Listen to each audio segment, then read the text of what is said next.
Welcome to ATS 6 o'clock news. We interrupt this broadcast with breaking news from China. The Chinese Civil War has ended, and Mao Zedong has defeated the Nationalist Party and Chiang Kai-shek and introduced the appeal of communism to the Chinese people. This occurrence is the result of the fall of the Qing dynasty. Landlords took advantage of this situation as China was left without rule, but only made the situation worse as they fought against each other. Communism was quite enticing as a result of the situation, as the lower class were offered the chance to have equality to the higher class.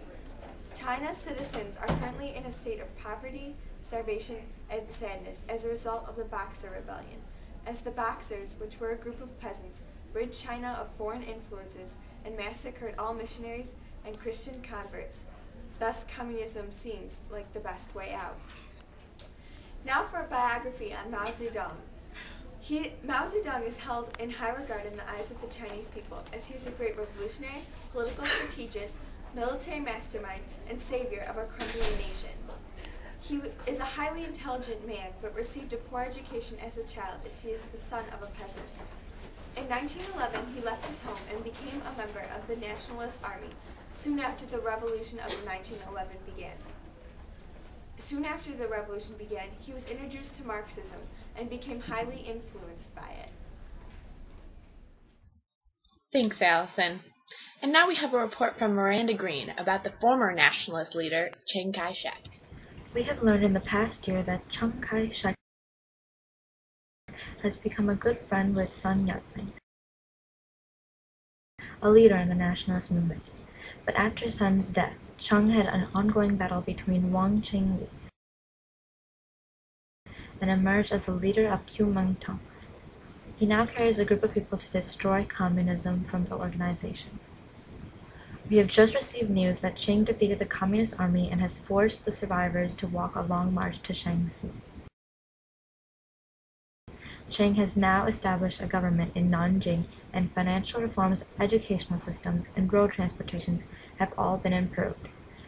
Chiang has also created the New Life movement, which reestablishes traditional Confucius values to destroy communist ideas. And now back to Abigail. I have Jacqueline Grant here with me, a United Nations diplomat, to help us explore further the effects of this tragic event. Good evening.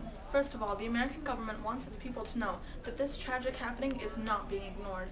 Taking swift and drastic action, the American government has already suspended diplomatic relations with China. And as recently as a matter of hours ago, President Truman signed the Mutual Defense Assistance Act. The United States will continue to recognize the Taiwan-based government as the legitimate form of government in China. This invasion of communism is nothing short of unacceptable, and America will see to it that the communist disease is not only prevented, but cured. So, Ms. Grant, what impact do you think the rise of communism in China will have on American lives? The threat of communism has already caused misery and panic in America. It is obvious that the socialist knife cuts deep into the American populace. The American government recognizes this occurrence as an unfortunate loss in the fight against communism. We urge the nation to keep in mind, however, that one battle does not win or lose an entire war.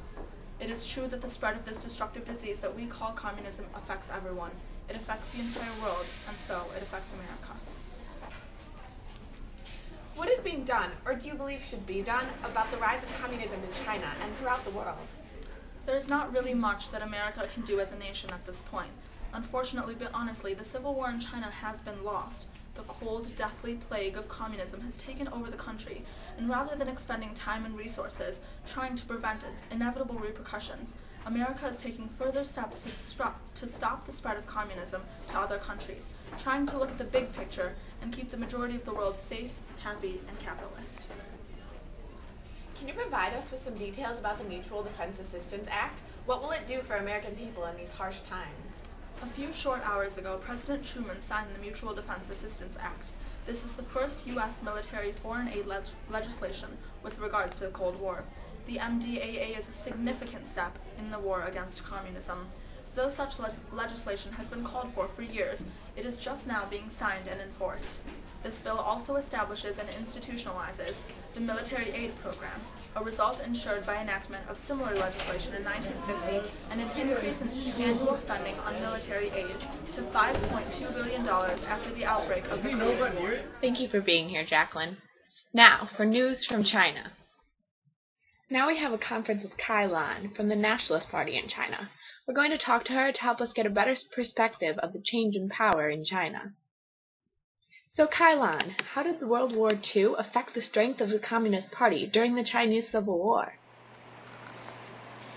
第二次世界大战后，共产党人制定了更多的 After World War II, communists had drawn up more power. The main force expanded to 1.2 million troops, and the militant force was 2 million. 和民兵为2万人。 When World War II ended, how much control did the communists have over China? 共产党有世界各基地，它有中国领土。 The communists had 19 base areas made up of a quarter of Chinese territory and a third of the Chinese population.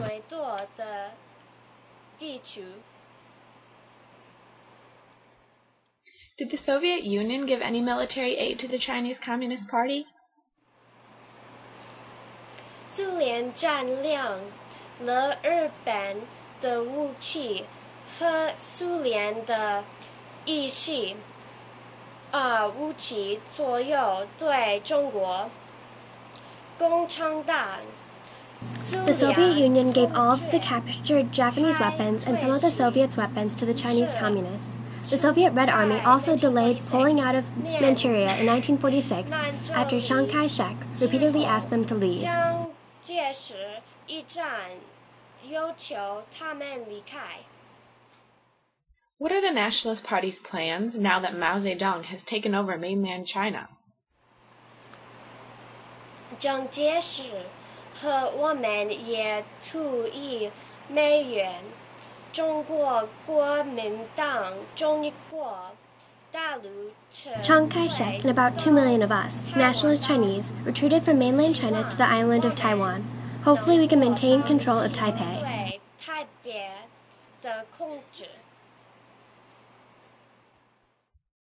Thank you, Kai Lan, for a look into the Nationalist Party of China.